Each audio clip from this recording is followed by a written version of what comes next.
Ya, Assalamualaikum warahmatullahi wabarakatuh. Selamat sore pemirsa TVRI Jambi dimanapun Anda berada. Apa kabar? Sehat?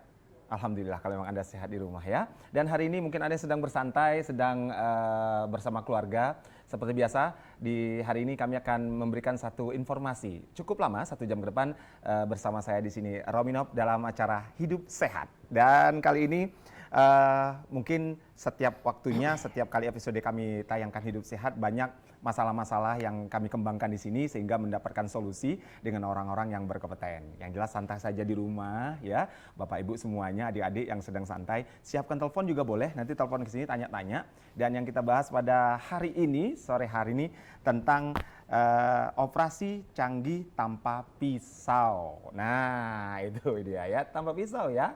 Selamat bergabung yang baru saja bergabung. Nanti line teleponnya kami buka sesaat lagi. Anda bisa bergabung bersama kami langsung dari Studio 1 TVRI Jambi. Nah, hari ini saya ditemani oleh dokter-dokter yang kalau ini saya bilang nih dokter sudah terkenal ini, sangat terkenal ya.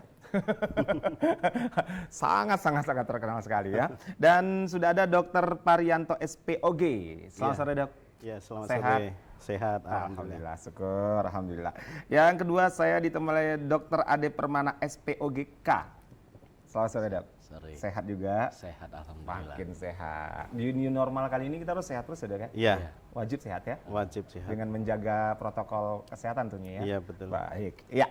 Dan pemirsa, dua dokter kali ini akan membahas dan membedah sebenarnya di secara kacamata umum nih, Dok.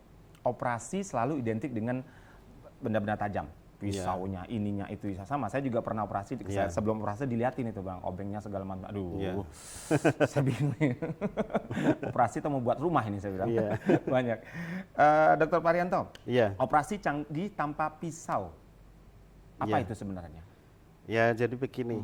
Kalau mungkin selama ini masyarakat umum ngertinya operasi itu kan identik dengan pisau, pembedahan, berdarah-darah, nanti takut ada gunting ketinggalan segala macam ya. Tapi sebenarnya untuk saat ini itu disebut operasi konvensional ya. Untuk saat ini di Jambi kita sudah lazim operasi hanya membuka dinding perut itu kadang cuma 1 cm, kadang cuma 5 cm, bahkan kadang sama sekali tidak ada luka sama sekali, karena kita melalui akses-akses yang alami, misalnya rongga saluran pencernaan, misalnya rongga saluran kencing, melalui rongga saluran jalan lahir, itu alat-alat bisa dimasukkan di sana, sehingga perutnya sekarang justru bisa mulus. Di Jambi sudah bisa itu. Jadi operasi minimal invasif ini dulu sebenarnya sudah dimulai sejak tahun 1900-an di Jerman sana, namanya George Kelling itu mempeloporinya dengan percobaan pada anjing. Kemudian Hans Christian Jacobus 9 tahun kemudian di Swedia memperagakannya pada manusia. Setelah itu berkembang dan secara internasional sudah menjadi prosedur. Bahkan setiap operasi itu dianjurkan melalui teknik bedah minimal invasif. Seandainya tidak bisa, baru membuka lebar. Nah, tadi kata dokter mengatakan ya pemirsa, sudah lama di Sudah dunia. lama. Sudah lama. Sebelumnya saya informasikan juga ke pemirsa bahwasanya operasi canggih tanpa pisau ini dinamakan laparoskopi. Ya, untuk Benar, ya? pembukaan perut dengan kalau akses yang diambil di perut namanya laparoskopi. Nah, tadi sudah lama, Dok. Kok Jambi dengarnya baru? Orangnya malah memilih keluar ya? Iya. Benar ya pemirsa ya? Ke Singapura ya? Ke Malaysia ya? Iya. Ini sudah lama. Kenapa? Iya, sebenarnya di Jambi juga sudah lama. Pembedahan minimal invasif dengan luka sayatan minimal atau bahkan tanpa luka itu dimulai di Jambi sejak tahun 2009. Sudah banyak dokter yang ahli dan expert untuk pembedahan metode ini di Jambi. Cuma kita kan kalau medis itu ada kendala untuk promo ya, makanya kita acara-acara seperti ini sangat penting untuk edukasi sosial. Sejak tahun 2009 sudah kita kerjakan. Cuma sejak saat 2009 itu masing-masing dokter yang sangat expert itu melakukannya secara mandiri. Maksud saya seperti ini, misalnya saya punya keahlian di bidang itu. Saya mengembangkan sendiri sejak dari awal sampai akhir saya tangani sendiri. Dokter Ade Permana juga begitu, nanti dokter bedah urologi juga begitu. Nah, itu kendalanya nanti saat di lapangan itu organ itu kan saling berdampingan ya.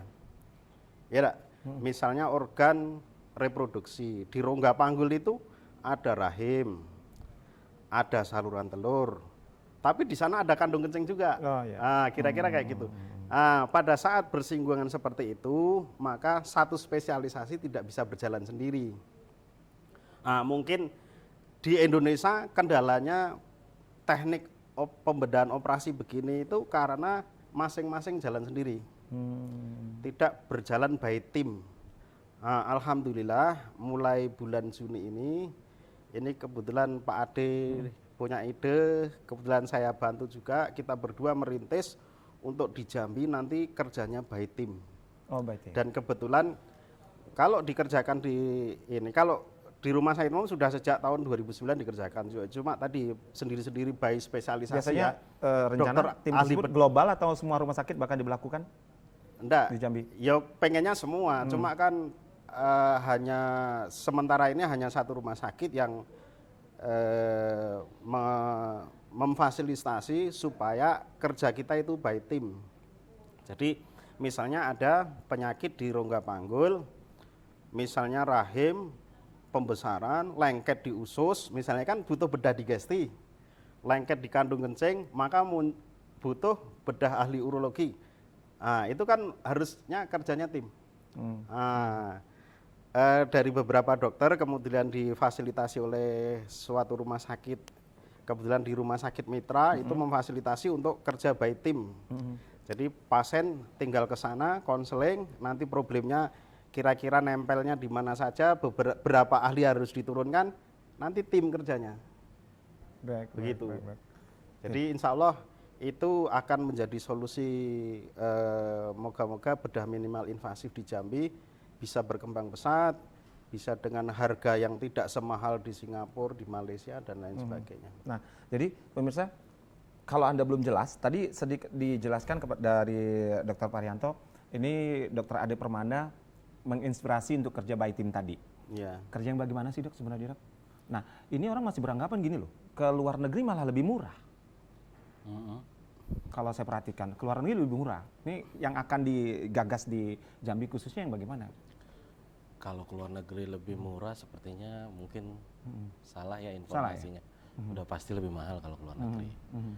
Yang kedua, kalau pertanyaannya tadi gagas by tim itu seperti apa? Sebenarnya konsep bekerja apalagi di bidang medis itu nggak ada yang seharusnya dikerjakan sendiri-sendiri. Manusia itu seutuhnya itu harusnya dikerjakan by tim sebenarnya. Cuma realisasi di lapangannya kadang-kadang untuk mengerjakan by tim itu kadang-kadang ada kendala. Seperti dari sumber dayanya, kadang-kadang waktu dari anggota tim yang lain. Nah, kalau kita udah mau bikin kerja by tim ini maksudnya dalam arti kata ketika pasien itu datang, penanganan kita itu mau kita buat sama seperti kenapa pasien pergi keluar? Karena mereka merasa di sana dilayani. Mereka dapat informasi apa aja. Mereka mau nanya ini, ada yang jawab. Mau nanya A, ada yang jawab. Mau nanya B, ada yang jawab. Kadang-kadang belum nanya, udah dijawab. Servis lah. Servis. Ya. Customer service ya. Jadi ya. dalam arti kata konsepnya sekarang bukan memajukan diri sendiri sekarang. Jadi kalau kita bicara penanganan pasien, yang utama itu pasiennya, bukan dokternya, bukan dalam arti kata salah satu dokter saja, enggak. Jadi ketika pasien punya masalah, apalagi khususnya untuk kasus-kasus kebidanan, bukan berarti nanti dia datang hanya dengan satu masalah. Kita harus bilang seperti tadi dokter Par bilang, di dalam badan orang itu, organ itu saling berdekatan. Jadi kita harus informasikan bahwa kita siap di sini ngelayanin kalau misalnya pasien datang dengan kondisi misalnya kista lah. Misal pasien masuk dari dokter kandungan biasanya kista. Kista kita udah bilang nih, kita udah periksa nih kista kemungkinan deket nih sama kantong kencingnya Bu. Kemungkinan lengket nih sama ususnya. Cuman tenang aja, di sini saat ibu operasi kalau nggak ada apa-apa tetap kita kerjakan. Dalam arti kata kita kerjakan semua, selesai, aman. Cuman kalau misalnya ada sesuatu misalnya lengket nih antara usus sama kista ibu, nanti ada dokter yang akan turun juga untuk menangani kondisi organ yang lain. Kalau ada lengket dengan kandung kemih seperti kata dokter Parianto tadi, mungkin urologi akan turun juga. Itu namanya tim. Dan tim itu siap saat pasien ini mau dilakukan tindakan. Nah sekarang saya tambahkan lagi tadi, sebenarnya kita udah mulai dari 2009 kata dokter Parat. Kebetulan saya lagi sekolah waktu itu. Saya baru pulang konsultan itu 2015 kalau nggak salah, baru saya turun. Saya mulai, mungkin Pak Par yang mulai duluan. Gemahnya mungkin nggak sampai kemana-mana. Karena terus terang alhamdulillah waktu itu kita mulai di rumah sakit Plat Merah ya, Pak Par ya. Jadi kadang-kadang main itu ya seperti tadi dokter Par bilang, kadang-kadang kita mengerjakan sesuatu itu masih sendiri-sendiri gitu. Baru alhamdulillah mulai berombak sama kita mau bikin yang namanya suatu kasus patologis, kita fokusnya sama pasien. Kita nggak mandang ini dokter kebidanan, ini pasien saya, ini pasien kamu, enggak lagi. Jadi satu tim, jadi gerbongnya itu rame-rame gitu. Yang penting pasien sembuh, sehat, aman. Dan insya Allah sih harusnya nggak semahal di luar. Kalau pergi keluar akomodasinya aja berapa, transportasinya aja berapa. Lebih mahal kalau di luar ya? Belum lagi masalah kendala bahasa, nggak semua orang loh bisa saling komunikasi. Kadang-kadang pasien begitu selesai pulang ke Jambi, di Jambi kontrolnya sama kita. Kadang-kadang, padahal saya lihat Kalau seperti itu terjadi, ya tetap harus kita layanin. Pasien secara datang, medis, nggak ada masalah. Dan- Nah, cuman kan resume medisnya ini yang kadang-kadang nggak ada. Oh, Atau kadang-kadang ada resume medis, kita kan mau tahu lebih detail. Kadang-kadang kita harus email dokter di Singapura, kita harus email dokter di Penang. Paling sering kalau nggak Penang, Malaka, Singapura. Malah itu menurut saya sih akomodasi sama transportasi aja udah lebih. Cuman saya nggak tahu masalah harga obat ya, karena beda regulasi itu. Tapi kalau jasa medis, transportasi udah pasti lebih mahal. soalnya dari luar. saya juga ya pemirsa Juma, kalau kita bandingkan ada juga yang berpendapat ada yang lebih murah mungkin di jasa obatnya, mungkin ada juga yang mahal yang dokter bilang tadi. Nah, regulasi yang dikatakan tadi, nah ini sudah dari keluar balik ke Jambi, tetap konsulnya ke dokter Jambi. Nah, saya tanyakan tadi secara kacamata medisnya bagaimana. Nah, dari dokter sendiri atau menjalankan sesuatu prosedur atau mesti harus konsul ke dokter terkait? Biasanya kalau ini sudah pernah terjadi seperti itu? Sesuai prosedur pasti harus ditanganinnya. Ya kalau misalnya kita perlu konsultasi, biasanya kita email Prosedurnya aja bagaimana? dokternya. Tergantung kondisinya. Kadang-kadang hanya perawatan luka. Jadi cuman perawatan luka aja dia di Indonesia. Karena dia pikir, biasanya kan kadang-kadang pasien mikir sendiri, masa cuma ganti perban dia harus terbang. Itu sayangnya, maksud saya itu yang sangat disesalkan, padahal di sini ada gitu loh. Dia lakukan tindakan di sini pun malah lebih enak sebenarnya.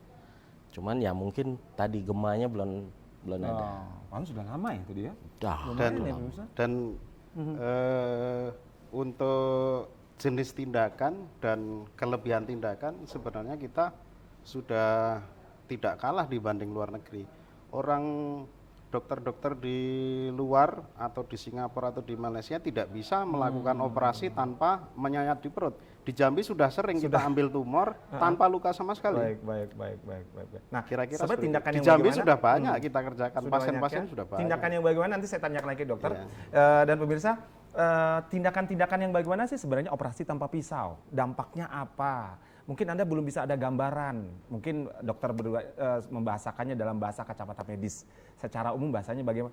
Setelah ini akan kami sampaikan.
perlu takut secara berlebihan dengan yang namanya virus corona.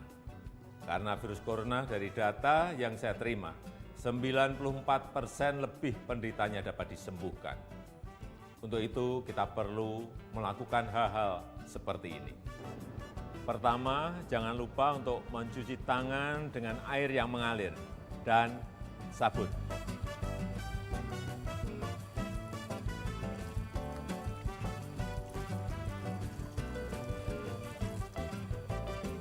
Selain mencuci tangan dengan benar, ada beberapa hal lagi yang bisa kita lakukan.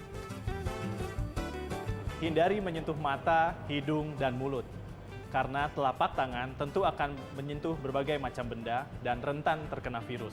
Kalau telapak tangan kita sudah terkena virus, maka virus tersebut akan mudah masuk ke dalam tubuh kita melalui mata, hidung, dan mulut. Jadi ingat, hindari menyentuh mata, hidung, dan mulut. Jaga jarak dengan siapapun yang batuk atau bersin, karena virus corona dapat menyebar melalui tetesan cairan yang keluar saat batuk atau bersin. Berikan masker pada yang sakit agar tidak menular kepada yang lain.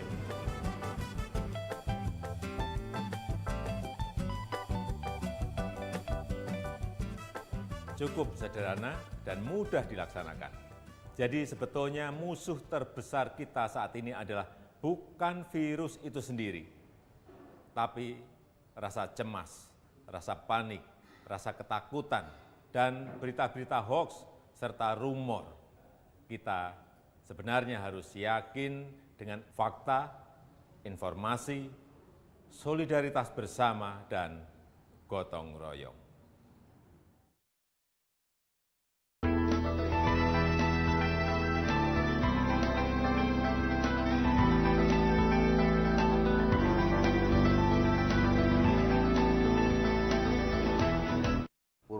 Iya, baik. Pemirsa, kembali lagi di Hidup Sehat kali ini. Anda yang baru saja bergabung, selamat bergabung. Sesaat lagi kami akan tampilkan layar telepon, nomor telepon yang bisa dihubungin, nomor yang bisa dihubungin. Anda bisa hubungin kami, apa masalahnya, apa yang ditanyakan, insya Allah akan dijawab oleh dokter. Dokter Parianto, tadi ini kerja tim. Mungkin kalau saya pribadi belum begitu spesifik nyambungnya operasi canggih tanpa pisau. Kacamata medis begini gitu loh menceritakannya. Kalau kacamata umum bisa tidak diceritakan bagaimana sih sebenarnya operasi tanpa pisau? Apa pakai laser atau pakai apa? Iya, mungkin ini bisa ditampilkan ya. Oh ini ada di Zoom, mungkin bisa dilihat di Zoom ya. Pemirsa ini Bisa lebih besar lagi Mas. Iya. Jadi ini operasi konvensional itu dengan membuka perut lebar dari atas ke bawah atau dari kanan kiri. Dari atas ke bawah, Iya, kanan mentok-mentoknya mereka modifikasi dengan irisan disembunyikan. Oh. Itu teknik konvensional atau istilahnya laparotomi. Jadi pembukaan perut lebar. Laparo itu bagian perut, tomi itu kan memotong, membuka. Yang lebih bagus lagi dengan teknologi laparoskopi. Kopi itu kan laparoskop itu kamera. Jadi pembedahan dengan kamera memasukkan alat ke dalam perut. Jadi hanya dibikin beberapa lubang.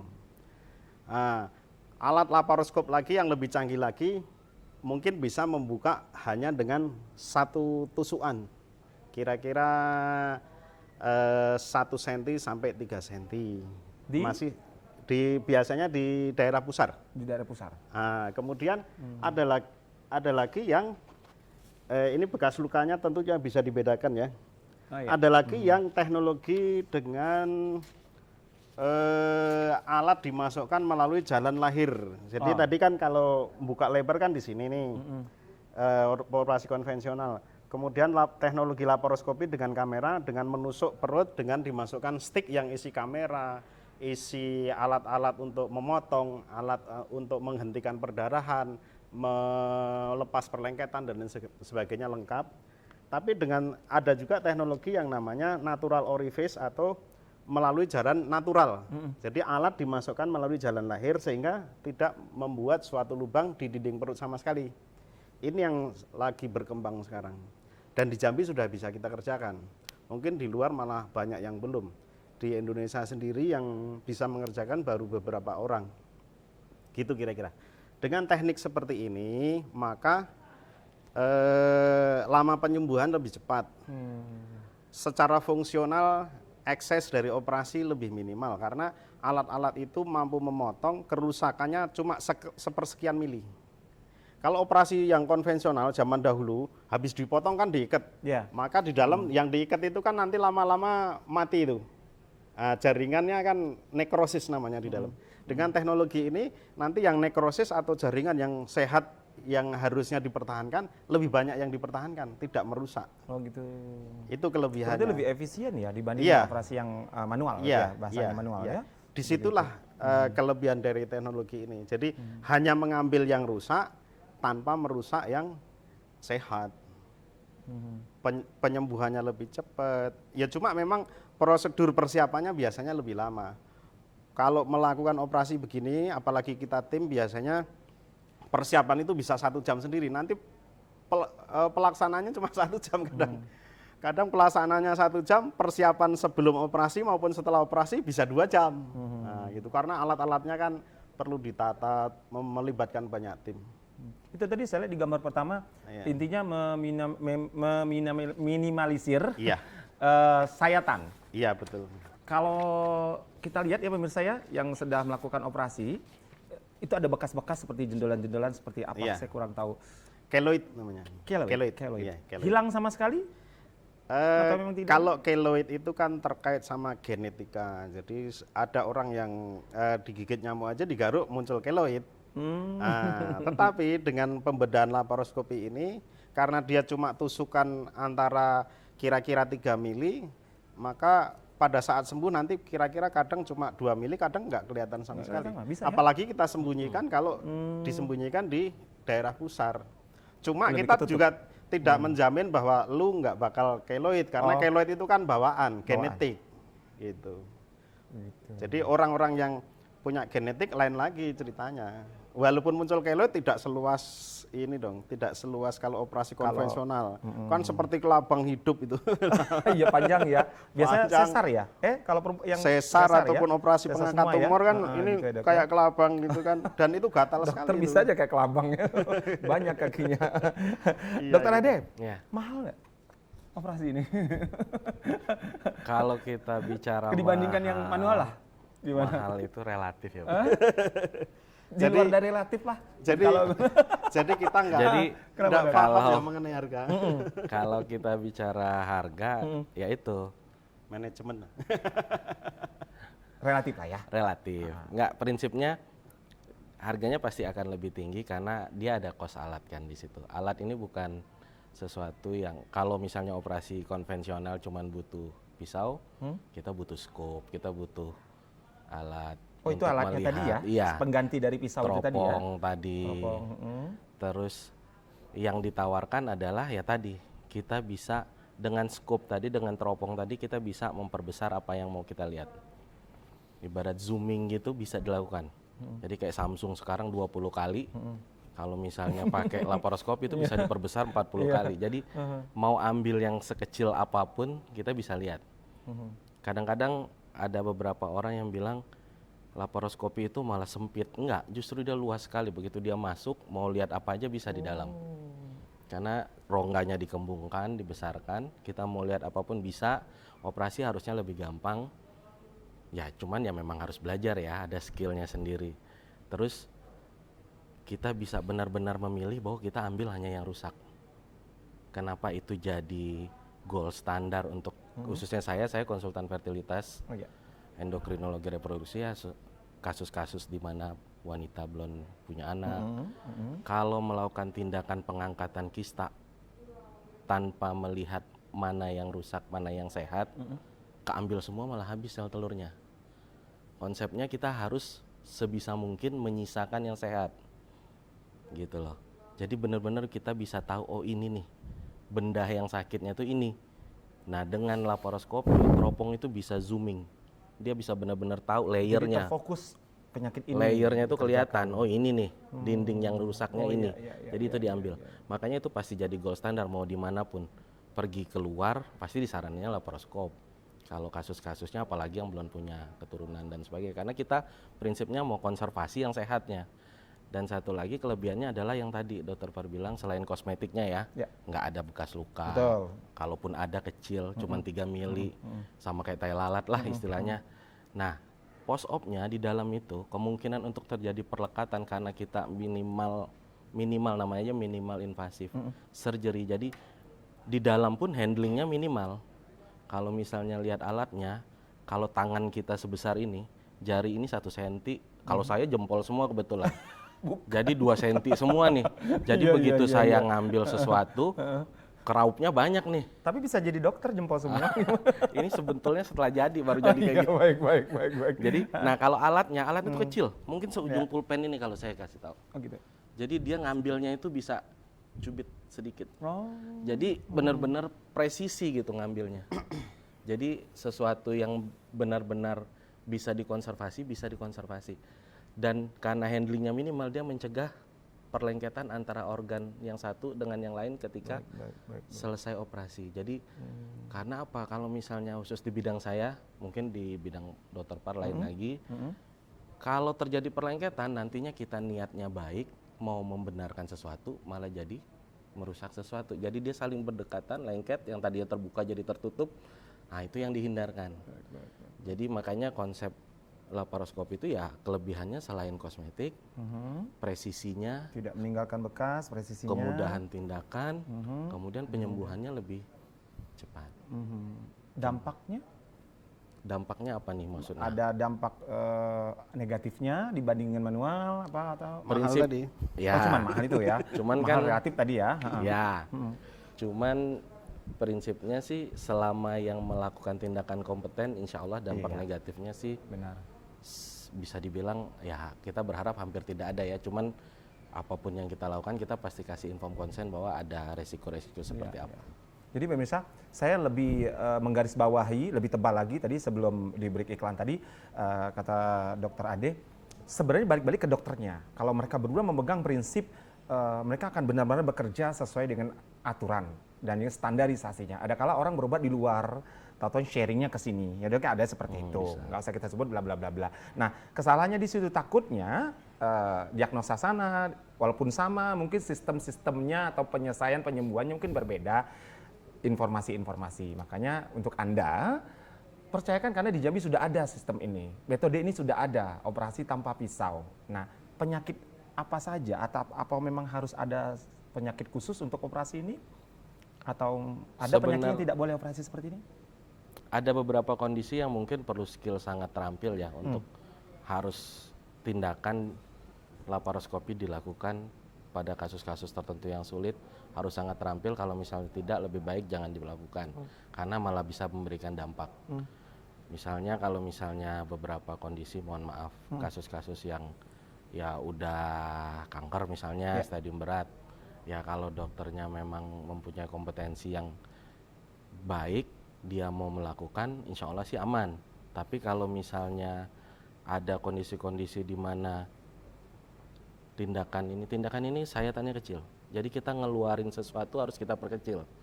Prinsipnya seperti itu. Misal saya angkat rahim, bisa dilakukan angkat rahim. Angkat rahim tapi rahim itu besar. Saat saya mengeluarkan, misal saya angkat miom, rahim, harus saya perkecil bendanya yang mau dikeluarkan. Karena dia nanti akan keluar lewat lubang 1 senti. Dalam kondisi-kondisi yang dia punya resiko untuk menyebabkan menyebar atau malah tumbuh di tempat lain, itu kita hindari. Atau pakai teknik yang lain. Atau misalnya pakai kantong di dalam. Jadi kalau ditanya ada kondisi khusus nggak yang nggak boleh? Sebenarnya sih nggak ada. Nggak ada ya? Justru goal standarnya seperti Dokter Par tadi bilang, kalau bisa malah tanpa luka di atas. Makanya pakai lubang-lubang yang alamiah. Gitu. Ya, seperti itu. Nah, jadi seperti itu ya pemirsa ya. Mau lebih lengkap lagi? Setelah ini kami akan balik lagi untuk Anda ya.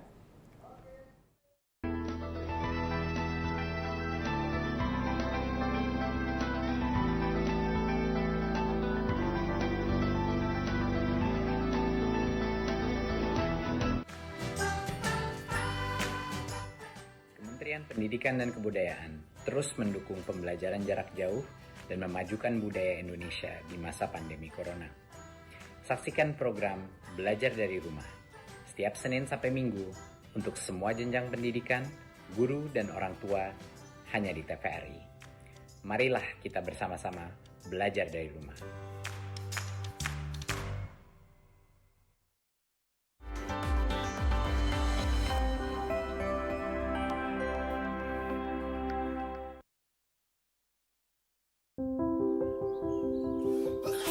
Tanpa disadari, virus dapat menyebar di sekitar kita melalui hal yang dilakukan sehari-hari. Virus tersebut dapat menular secara berantai, mulai dari satu orang ke orang yang lain, lalu ke orang lainnya lagi, hingga dapat menular ke banyak orang. Kita dapat mencegah penyebaran virus. Tutup hidung dan mulut ketika batuk atau bersin. Buang tisu bekas pakai ke tempat sampah tertutup. Cuci tangan pakai sabun sesering mungkin. Semakin banyak yang mencegah, semakin banyak yang terlindungi. Dipersembahkan oleh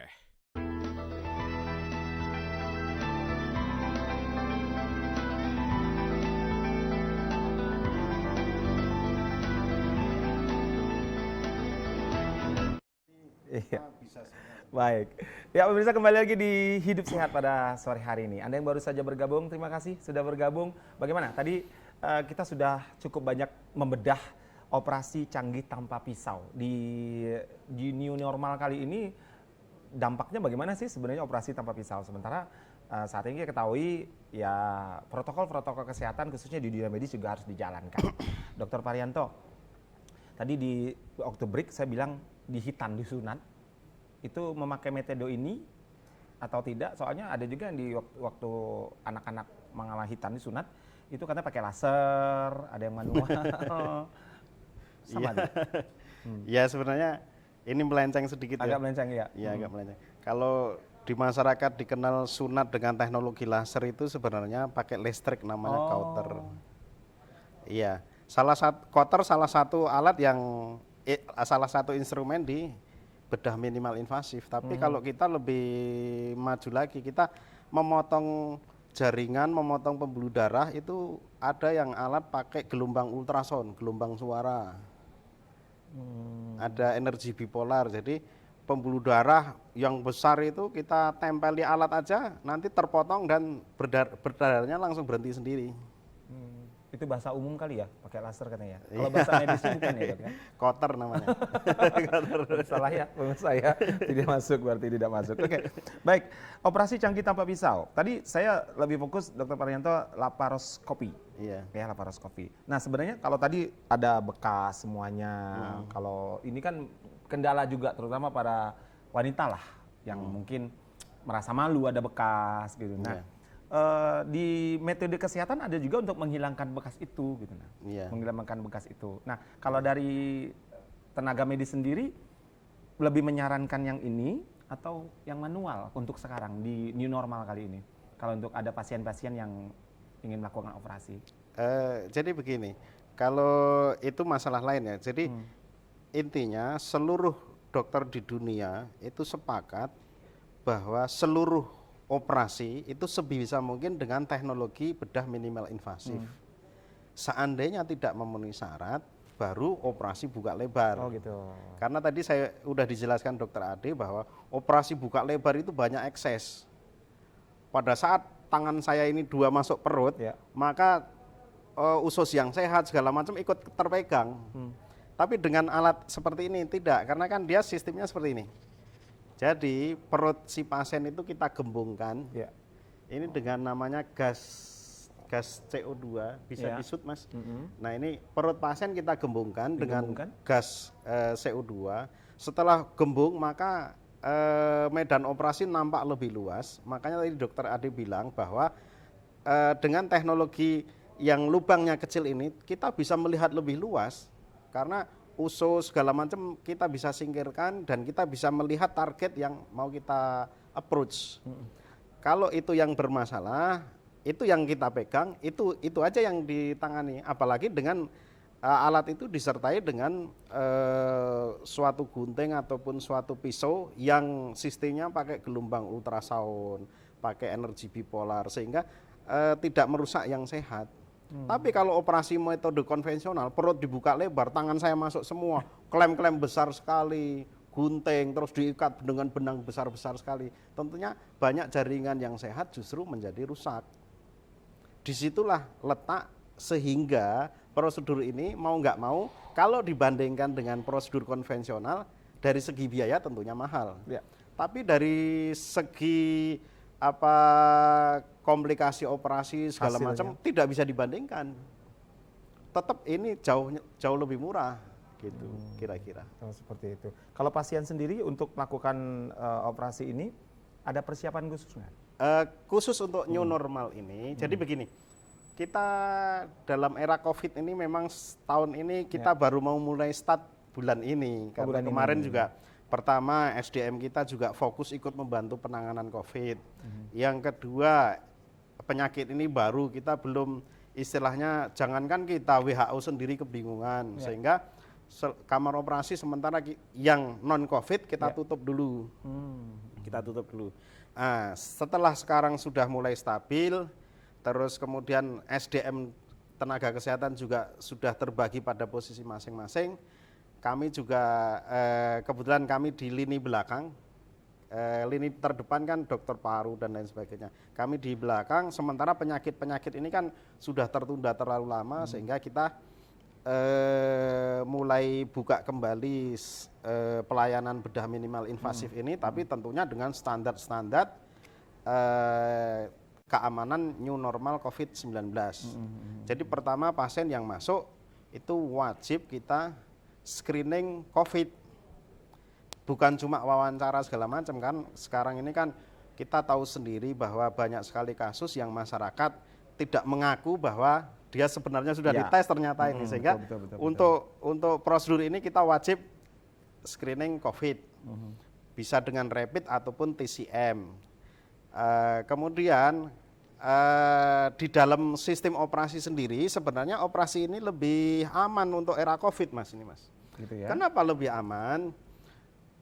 Untuk operasi yang konvensional yang buka perut lebar itu maka debris-debris kotoran di dalam perut nanti kan itu pada saat kita buka metode tradisional buka lebar itu kan ada alat penyedot darah, ada koter yang membakar yang asapnya bertebangan, debrisnya percikannya bertaburan kan begitu.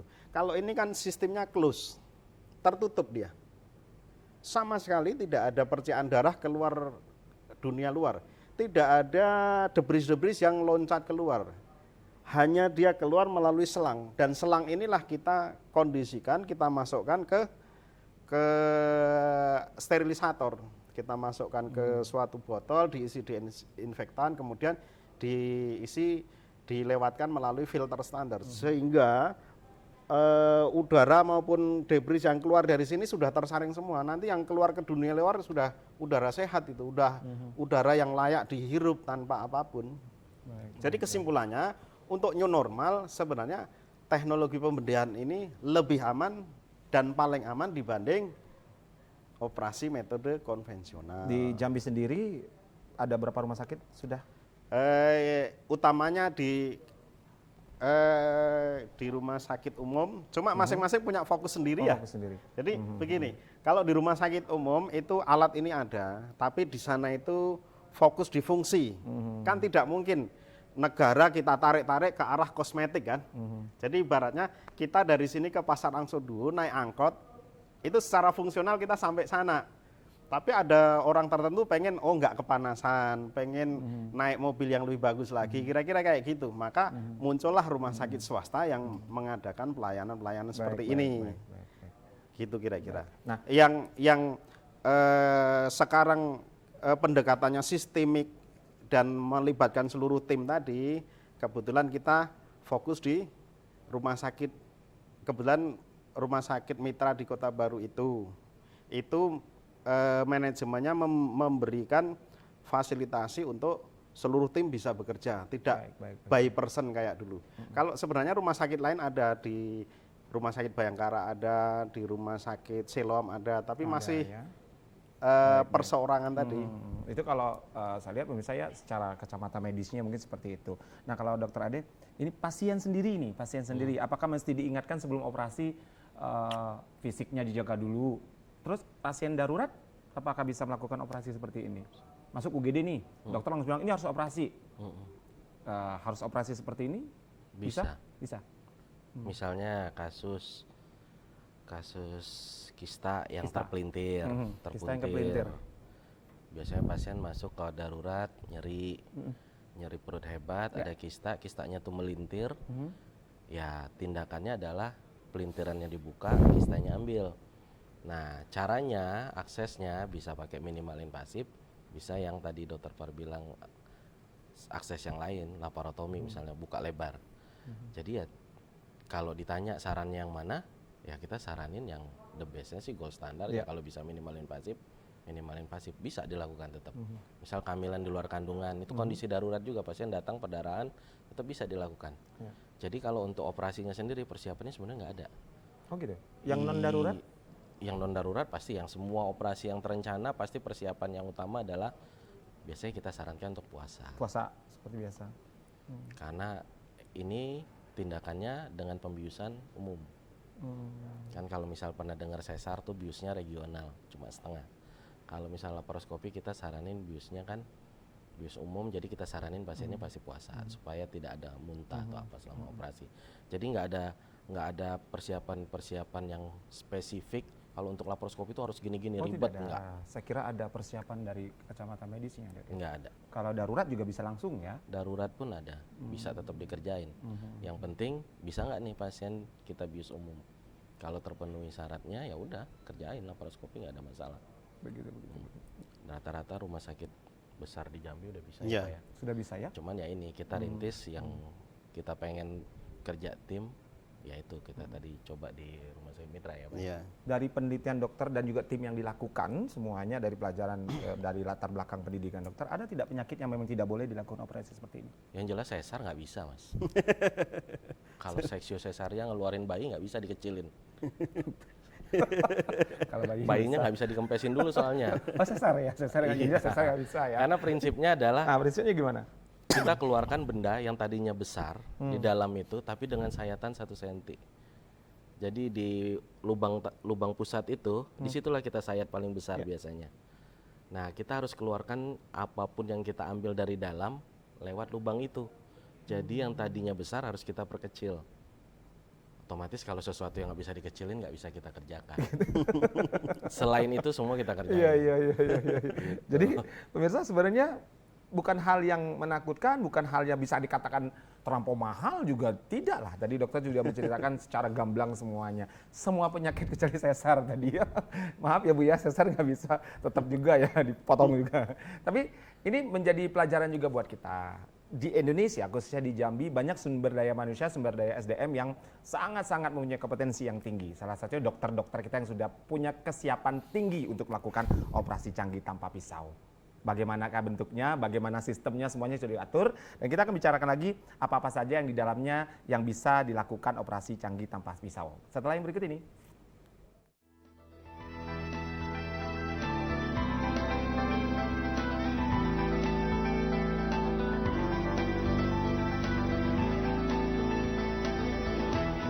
Cuci tangan itu penting untuk mencegah datangnya penyakit.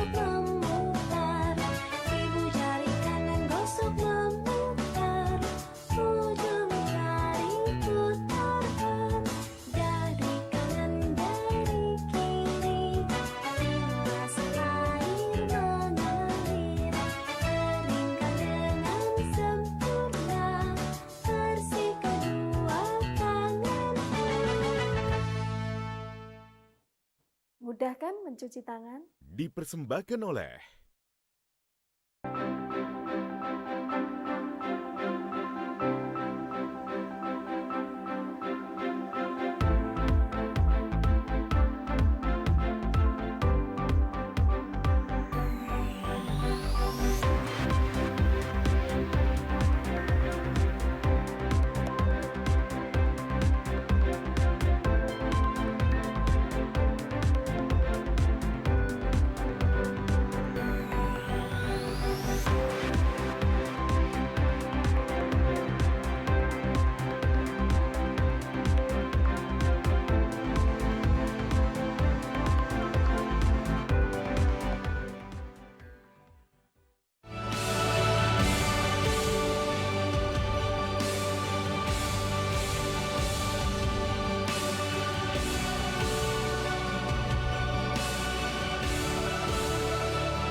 Hidup Sehat kembali lagi di sini bersama saya Rominop, pemirsa TVRI Jambi yang baru bergabung.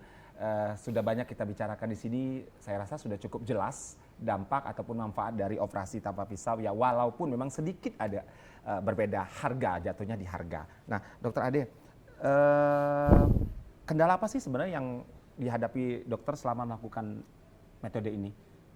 Biasanya di medisnya atau di pasiennya nih?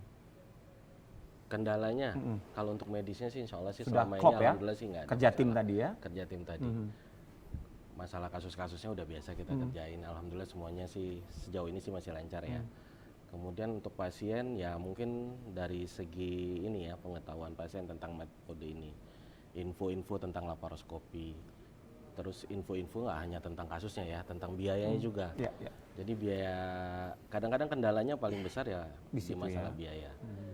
Ya tapi sebenarnya sih asuransi ada. Masuk ya? Operasi ini masuk ke asuransi ya? Tetap Masuk ya? asuransi Sudah tetap Asuransi cover. profesional Tetap. masuk. Semua asuransi harusnya ya asal jelas kan, seperti tadi saya jelaskan, kalau kita sudah bilang gold standarnya ini, asuransi sih nggak ada masalah.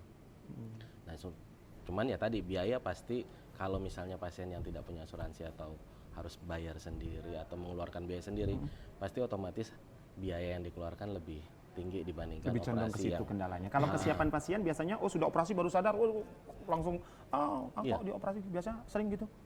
maksudnya. Sudah operasi sudah dilakukan baru menyesal gitu. Oh enggak sih, Ya? pasti kalau misalnya udah mau Oh, operasi itu udah diinformasikan tahu, dulu udah, ya. Oh, segini. pasti udah. Iyalah, makanya ya.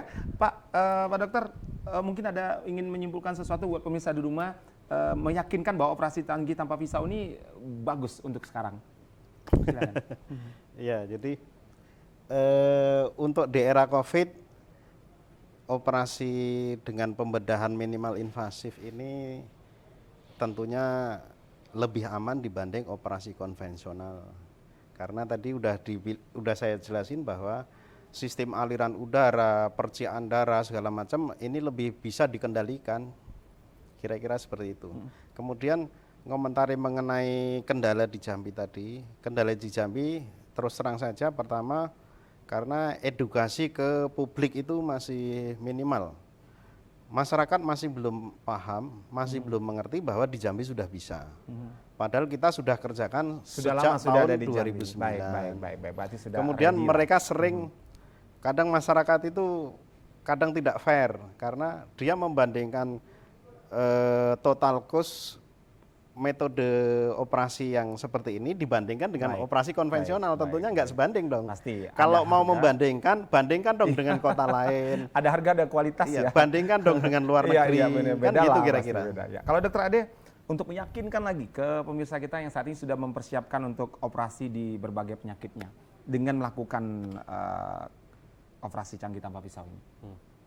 Ya prinsipnya sih laparoskopi ya gold standar ya untuk tindakan-tindakan yang memang bisa dilakukan dengan minimal invasif. Jadi kalau misalnya kita bisa lakukan tindakan yang penyembuhannya lebih cepat, ya kan, yang komplikasinya kemungkinan lebih kecil, ya kita harus pilih itu. Jadi ya perkara yang lain-lainnya nanti kita pikirkan, tapi biasanya harus kita tawarkan ke pasien. Kita harus kasih tahu, ini ada metode di mana lukanya sedikit, penyembuhannya lebih cepat, lama rawatnya lebih cepat, Baik. komplikasinya kemungkinan lebih kecil. Yang jelas meminimalisir sayatan lebih banyak ya, bekas luka lebih banyak. Wow. Jadi pemirsa, demikian tadi informasi melalui Hidup Sehat yang disampaikan 1 jam sudah kami menemani Anda. Saya yakin bermanfaat untuk Anda yang akan melakukan operasi dengan berbagai penyakit yang Anda, keluhan Anda. Nanti bisa langsung konsultasi ke dokter terkait. Yang jelas kedua dokter saya ini sudah siap, sudah ready menunggu di rumah sakit jika Anda baik yang melakukan persiapan ataupun yang darurat nantinya. Yang jelas operasi canggih tanpa pisau lebih bagus. Itu dia ya. Terima kasih banyak atas perhatian Anda. Kita akan jumpa lagi di edisi yang akan datang, dan setelah ini ada rekan saya Siska di Jambi Dalam Berita karena ada informasi-informasi yang sangat berkualitas kami tayangkan untuk Anda. Terima kasih, mohon maaf atas kesalahan-kesalahan. Dr. Parianto terima kasih, Dr. Ade terima kasih. Ya. Sukses dengan tugasnya. Sama-sama. Ya, Tetap sama-sama. kita jaga kesehatan ya. Ya, Sama-sama. Sekarang ini. Terima kasih, saya Robinop. Assalamualaikum warahmatullahi wabarakatuh. Waalaikumsalam.